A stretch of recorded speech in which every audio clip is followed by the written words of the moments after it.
Olá pessoal, este é o canal Teologia Missional e nós convidamos você a se inscrever em nosso canal, acionar o sininho para não ficar de fora de nenhuma novidade e também deixe o seu like aí, curta os nossos vídeos. O tema do nosso vídeo de hoje é Apocalipse, fim do mundo, a volta de Jesus. Este tema tão controverso que costuma suscitar verdadeiros debates, discussões, não só nas redes sociais, mas também nas igrejas. Nós estamos, portanto, diante de um tema que suscita fascinação. As pessoas gostam deste assunto, assistem filmes e leem livros a respeito disso. E, popularmente, existe uma série de escolas de pensamento, de linhas de interpretação, um monte de doutrinas que povoam as cabeças das pessoas. Se o mundo da ficção está cheio de livros e filmes a respeito, no mundo cristão não é muito diferente. Nós temos também as nossas próprias ficções e, não raro, acabam se tornando referência para muitas pessoas tirarem dali as suas ideias, tomando-as como verdade. Quem aí, por exemplo, nunca ouviu falar daquela série de livros deixados para trás, Tim LaHaye? Depois também fizeram alguns filmes. Bom, para nós cristãos, o parâmetro deveria ser a Bíblia, a Palavra de Deus, pois ela é a revelação de Deus para nós. Então vamos lá, o nosso objetivo de hoje é falar sobre 3 temas polêmicos envolvendo Apocalipse, fim do mundo e volta de Jesus. Será que existe mesmo uma fundamentação bíblica sólida para estes 3 assuntos, para estes 3 temas? Será que aquilo que nós sabemos ou achamos que sabemos sobre o Apocalipse é mesmo bíblico?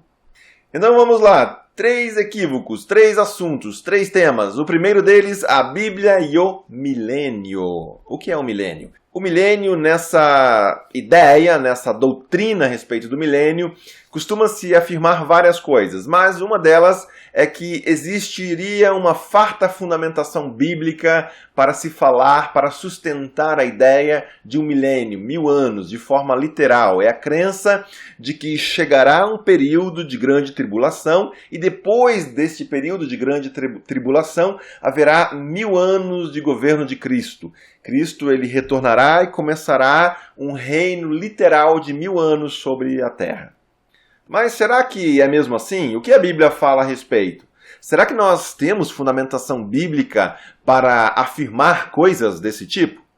Bom, para dizer a verdade, existe apenas um texto bíblico que costuma ser amplamente utilizado para fundamentar esta ideia do milênio. Nós estamos falando aqui do texto de Apocalipse 20, os versos 1 a 6. Com base em diferenças na interpretação deste texto, é que surgiu, na verdade, um verdadeiro leque de interpretações ao longo da história da Igreja. As principais são amilenistas, pós-milenistas, pré-milenistas históricos, os pré-milenistas dispensacionalistas. Quem quiser saber mais, eu recomendo, vou deixar aqui embaixo um link do curso Introdução à Escatologia. Nosso objetivo nesse vídeo não é aprofundar muito nessa área. Então vamos lá, o que se compreende por milênio? Geralmente, então, trata-se da ideia de que Jesus Cristo ele retornará à Terra para governar sobre ela ao longo de 1000 anos. Lembrando que esses 1000 anos são entendidos de forma literal. Para quem defende e propõe esta ideia, Jesus ele veio ao mundo, ele nasceu para instaurar, para inaugurar o reino de Deus. Mas, como os judeus eles resistiram a essa ideia, eles resistiram a Jesus, então Jesus, na verdade, fracassou. Então, este projeto de instaurar o reino de Deus foi um fracasso. Jesus, então, teve que partir para uma espécie de plano B. Ele teve que tomar 2 atitudes. Primeira coisa, Jesus teve que transferir o seu reino para o futuro. E é este reino futuro que muitos chamam de milênio. E a segunda coisa que Jesus teve que fazer foi fundar a igreja. Esta igreja seria, portanto, o povo de Jesus, o povo de Deus, existindo entre a primeira e a segunda vinda de Jesus. E vejam só, além de nós termos apenas uma referência em toda a Bíblia sobre esta questão do milênio, curioso é que nem mesmo o credo apostólico, importante confissão de fé dos cristãos que data dos primeiros séculos da era cristã, menciona algo sobre este assunto? Agostinho, Santo Agostinho, Agostinho de Hipona, grande nome do cristianismo lá dos primeiros séculos, combateu duramente a ideia de milênio. A mesma coisa aconteceu no período da Reforma do século XVI. Calvino, Melanchthon, as confissões que foram surgindo posteriormente, como a Confissão Belga, a Confissão de Westminster, todas combatem ou simplesmente ignoram esta ideia. O que normalmente acontece é que se cria todo um esquema, toda uma doutrina, toda uma narrativa a respeito de uma imagem sobre como imaginam que Cristo deveria voltar, as coisas relacionadas ao fim do mundo, ao milênio. E então se pega o texto bíblico para justificar aquilo que nós já estamos predispostos a aceitar, predispostos a acreditar. Então, o que nós estamos dizendo é que não há uma farta fundamentação bíblica que nos permita dizer que haverá, num futuro distante, um milênio literal de reinado de Jesus sobre a terra. A Bíblia deixa claro o quê? Que o reino de Deus ele já começou com a vinda de Jesus. Este tempo em que nós vivemos é o tempo da graça de Deus. Porém, sim, nós ainda vivemos sob os efeitos do pecado. Aguardamos, portanto, a vinda plena do reino de Deus, a instauração plena do reino onde o pecado já não será mais uma realidade. Então esta foi a primeira, vamos para a segunda. O tema é arrebatamento da igreja. O que você já ouviu falar sobre arrebatamento? Aqui se afirma o seguinte: a igreja, os crentes fiéis, serão secretamente arrebatados por Deus. Eles serão como que raptados, desaparecerão, e quem ficar, bom, você já sabe o que significa para aqueles que ficarem.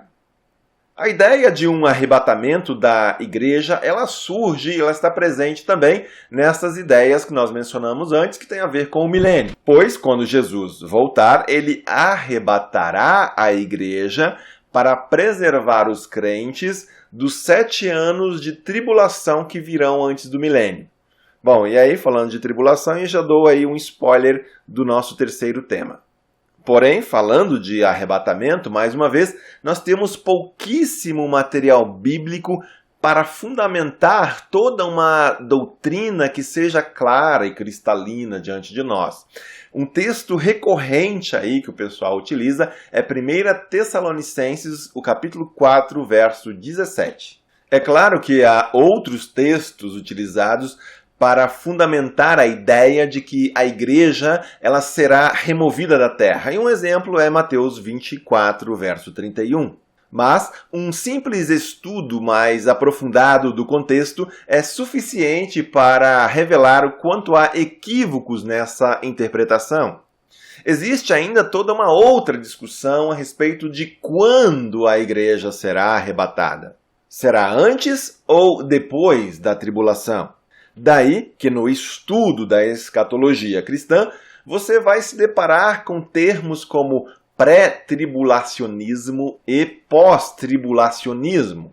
Mas pensa bem, se não houver um arrebatamento, como muitos acham, então toda essa discussão entre pré e pós se tornaria inútil. Fato é, em cima do que nós estamos querendo dizer aqui, é que não existe base bíblica para defendermos a ideia de que a igreja ela será abduzida, ela será arrebatada, ela será retirada deste mundo antes de uma grande tribulação. Até porque, se fosse assim, por que Paulo, Jesus, eles estariam preocupados em alertar a igreja sobre a tribulação? Afinal de contas, a igreja não estará mais aqui mesmo. O ponto aqui é o seguinte: o que o apóstolo Paulo ensina e o que ele não ensina nestes versos 16 e 17 de 1 Tessalonicenses 4. Vamos lá. Pois dada a ordem, com a voz do arcanjo e o ressoar da trombeta de Deus, o próprio Senhor descerá do céu, e os mortos em Cristo ressuscitarão primeiro. Depois disso, os que estivermos vivos seremos arrebatados juntamente com ele nas nuvens, para o encontro com o Senhor nos ares. E assim estaremos com o Senhor para sempre. Então vamos ao que Paulo diz. Duas coisas que o apóstolo está dizendo aqui. Primeiro, quando Jesus voltar, os cristãos já mortos, eles ressuscitarão. E os cristãos que neste momento estiverem vivos serão glorificados. É o que está também em 1 Coríntios, o capítulo 15, os versos 51 e 52. Segunda coisa que o apóstolo Paulo diz aqui em 1 Tessalonicenses 4 é que os dois grupos, tanto os cristãos que ressuscitaram, quanto aqueles que estiverem vivos no momento em que Jesus retornar, eles se reunirão com Cristo. O que importa destacar aqui? A palavra, o termo que geralmente é utilizado e traduzido por arrebatamento, significa mais ou menos a mesma coisa que reunir-se. Então, resumindo, o que o apóstolo Paulo simplesmente está dizendo é que os crentes eles serão reunidos com Cristo quando ele retornar. Não é assim? Quando nós nos reunimos com alguém, nós geralmente vamos ao encontro desta pessoa.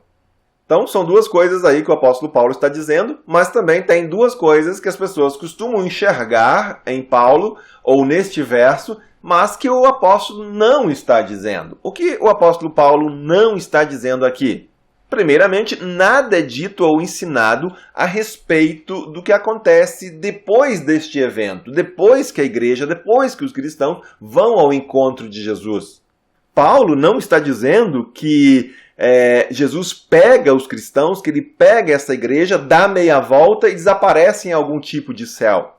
O que é dito apenas é que assim estaremos com o Senhor para sempre, verso 17. Nada há ali a respeito do lugar onde isso acontecerá. Segunda coisa que o apóstolo Paulo não ensina. Nada há neste texto que nos permita interpretar de que a igreja ficará guardada com Deus nos céus durante anos de tribulação, sejam eles 7 ou mais ou menos do que isso. Também não é falado ali a respeito de 1000 anos literais de reino de Jesus. Então, ao lermos os textos, nós precisamos sempre nos perguntar a respeito do que eles efetivamente estão dizendo. E o que seria apenas fruto da nossa imaginação, das nossas próprias expectativas, para que nós não venhamos a transferir para o texto aquilo que nós queremos enxergar lá. Nós não temos o direito de conceber uma ideia, toda uma doutrina, toda uma teoria e depois buscar no texto bíblico simplesmente uma fundamentação com um verso solto aqui, outro verso solto lá, para justificar aquilo que nós já estamos predispostos a enxergar, a acreditar.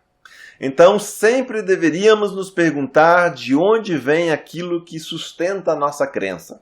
O contexto bíblico mais amplo, ele nos conduz a uma interpretação bem diferente daquela que vê um arrebatamento onde a igreja é secretamente raptada da terra. Nós já dissemos que a palavra arrebatar ou arrebatamento vem do grego que pode significar também reunir-se. Uma coisa é reunir-se com Cristo. Uma coisa é reunir-se com aquele que vem. Outra coisa, bem diferente, é deduzir daí que essa pessoa que vem nos tomará pela mão e desaparecerá conosco. O que a Escritura, o que a Bíblia nos permite saber a este respeito? Eu quero convidar você a dar uma olhada em outro verso bíblico, Atos 28:15. Ali nós lemos o seguinte: os irmãos dali tinham ouvido falar que estávamos chegando e foram até a praça de Ápio e as 3 vendas para nos encontrar. Afinal, você deve estar se perguntando o que esse texto, o que esse versículo tem a ver com a volta de Jesus, o que esse texto tem a ver com arrebatamento ou com ir encontrar Jesus nos ares. Eu explico. O ponto aqui é o seguinte: o termo, a palavra utilizada para encontro é a mesma.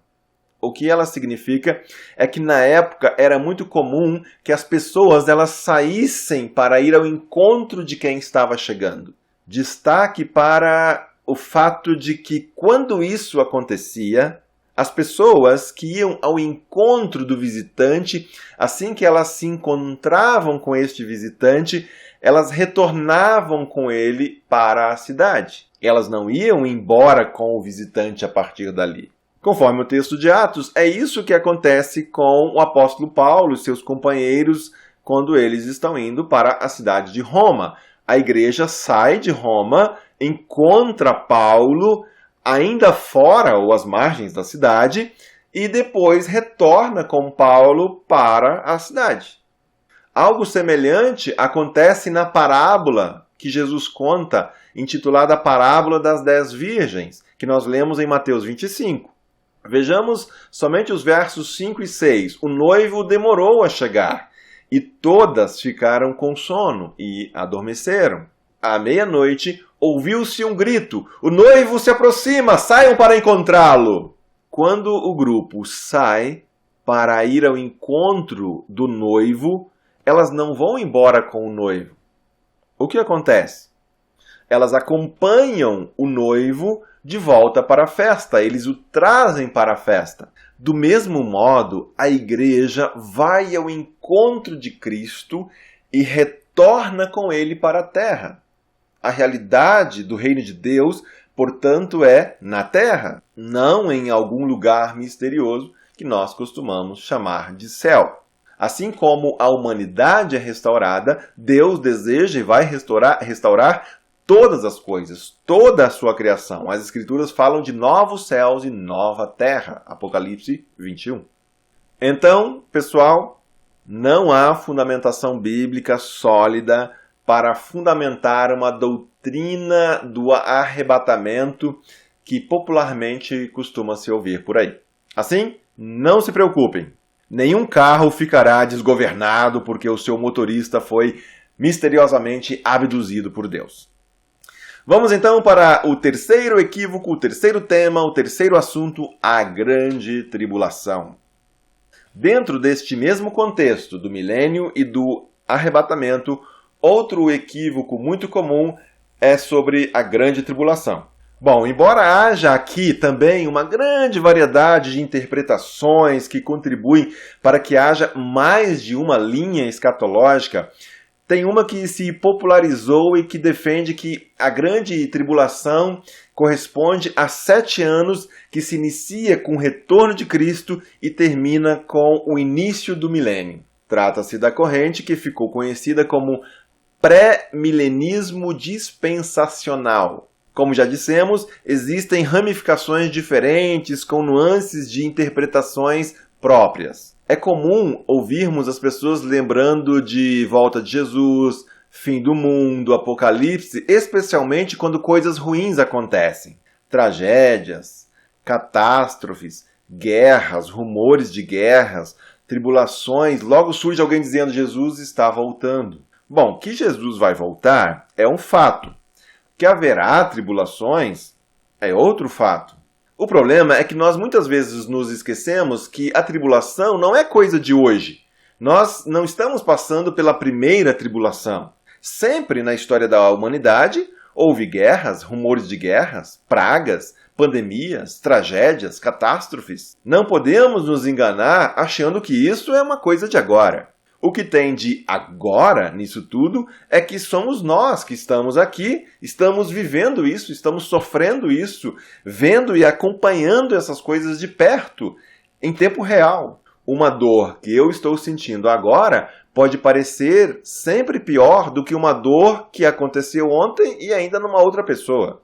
Será que nossos antepassados, ou muitos deles, não viveram coisas muito piores do que estamos vivendo neste exato momento? Imagina lá atrás as cruzadas, imagine a peste bubônica, a gripe espanhola, os tsunamis, o terremoto do Haiti, as 2 grandes guerras mundiais no século passado. São apenas alguns poucos exemplos. O que a Bíblia e Jesus dizem então? Jesus diz exatamente isso. Mateus 24, verso 6. É necessário que tais coisas aconteçam, mas ainda não é o fim. Mas Jesus diz ainda mais, em Mateus 24, agora os versos 21 e 22. Haverá então grande tribulação, como nunca houve desde o princípio do mundo até agora. Nem jamais haverá. Se aqueles dias não fossem abreviados, ninguém sobreviveria. Será que nós hoje estamos vivendo alguma tribulação como nunca, jamais houve na história? Sinceramente, não me parece o caso. Isso, é claro, não significa dizer que Jesus não esteja próximo de retornar. Também não significa que ele esteja longe de retornar. Significa apenas aquilo que sempre foi verdade. Nós simplesmente não sabemos quando Jesus vai voltar. Me parece que Jesus quis dizer que nem mesmo ele, quando estava com os seus discípulos, sabia ao certo quando ele voltaria. Olha o verso 36 deste mesmo capítulo 24. Quanto ao dia e a hora, ninguém sabe, nem os anjos dos céus, nem o Filho, senão somente o Pai. Bom, aí fica muito claro quanto nós deveríamos ignorar todo tipo de previsões, alarmismo que alguém queira fazer a este respeito. Aliás, não me parece nada surpreendente que no contexto desta mesma conversa, desta mesma discussão, Jesus tenha incluído também algumas coisas em termos de alerta sobre falsos profetas. Jesus, ele começa todo este diálogo, esta conversa em Mateus 24, respondendo a uma questão colocada pelos discípulos. Vamos lá para o começo do capítulo. Verso 3. Tendo Jesus se assentado no Monte das Oliveiras, os discípulos dirigiram-se a ele e, em particular, lhe disseram: Dize-nos, quando acontecerão estas coisas? E qual será o sinal da tua vinda e do fim dos tempos? Jesus respondeu: Cuidado, para que ninguém os engane. Mateus 24, 3 e 4. Esta é a primeira frase da resposta de Jesus. Mais adiante, no verso 11, ele deixa ainda mais claro: numerosos falsos profetas surgirão e enganarão a muitos. Então, você que nos acompanha, utilizar os sinais dos tempos, as tribulações para amedrontar, ameaçar, chantagear, tentar adivinhar quando as coisas acontecerão, quando Jesus voltará, é um erro. Nós simplesmente não temos como estabelecer qualquer cronograma relacionado ao futuro. Vejam só que coisa interessante. Textos como Mateus 16:3, também o capítulo 24 de Mateus, Marcos 13, Lucas 21, revelam Jesus ali fornecendo vários sinais àquelas pessoas que o estavam escutando. Mas não se tratam de sinais somente com relação ao futuro, mas também de acontecimentos tanto passado como presente. Então sim, houve e haverá tribulações. Mas isso não significa que a igreja não estará presente quando isto estiver acontecendo. Ela não será arrebatada por um período de 7 anos em que haverá tribulação na terra. Embora assim Jesus fale sobre um período de tribulação, como nunca houve desde o princípio do mundo até agora, nem jamais haverá, nas palavras dele, nada há ali sobre 7 anos que a igreja não estará presente neste tempo. O máximo que Jesus diz é que aqueles dias serão abreviados. Ainda assim, nós nada sabemos a respeito do que isso significa em termos cronológicos. Também não temos aí nenhuma informação de que Jesus viria antes de uma grande tribulação, mas sim depois. A Bíblia, então, ela é muito clara quanto ao fato de que, sim, Jesus vai voltar. Mas que ele voltará, retornará novamente ao céu, para então voltar à terra uma terceira vez, isso já fica por conta de interpretações bastante questionáveis. Então, sim, haverá tribulações. Jesus mesmo alertou a este respeito, mas as tribulações sempre existiram. O fato de que antes da volta de Jesus elas se intensificarão é tudo o que a Bíblia nos permite saber. Querer ir muito além disso é incorrer em especulações. Então essas são as 3 questões que geram muito debate, muita polêmica e que nós esperamos aqui ter clareado um pouco à luz das Escrituras para que nós possamos, com um senso crítico mais aguçado, nos movermos com desenvoltura sempre que novamente este assunto surgir próximo de nós. Para concluir então, lembre-se, existem alguns princípios básicos que nós precisamos observar na leitura de qualquer texto. especialmente quando este texto é a Escritura Sagrada. Perguntar qual o propósito para o qual este texto foi escrito, qual é o contexto da época em que esse texto foi confeccionado, quem foi o remetente, para quem se destinava este texto, qual é o estilo literário empregado, a seriedade de uma boa pesquisa também conta muito. Quando o assunto, então, é escatologia, apocalipse, tem um detalhe aí que sempre precisa ser lembrado. É a forte simbologia presente nesses textos categorizados como apocalípticos. Os números, por exemplo, 7, 12, 6, eles aparecem repetidamente e normalmente precisam ser lidos e interpretados por esta perspectiva simbólica. É claro que nós não queremos, de forma alguma, sustentar aqui, mostrar qualquer pretensão de que nós estamos diante de um tema, de um assunto fácil. Não, é sim um tema complexo. O Apocalipse é talvez o livro com a maior variedade de interpretações de toda a Bíblia. Por outro lado, não há o que temer. Quanto ao Apocalipse, as tribulações, todas essas questões que muitas vezes povoam a cabeça das pessoas, gerando algum temor, vamos descansar nas palavras de Jesus. Veja o que o nosso mestre diz em Mateus 24, 13 e 14. Aquele que perseverar até o fim será salvo. E este evangelho do reino de Deus será pregado em todo o mundo como testemunho para as nações. Os sinais, eles sempre estiveram presentes na história. Sim, Cristo voltará. Estejamos, pois, preparados. Que Deus abençoe você e seja você uma bênção.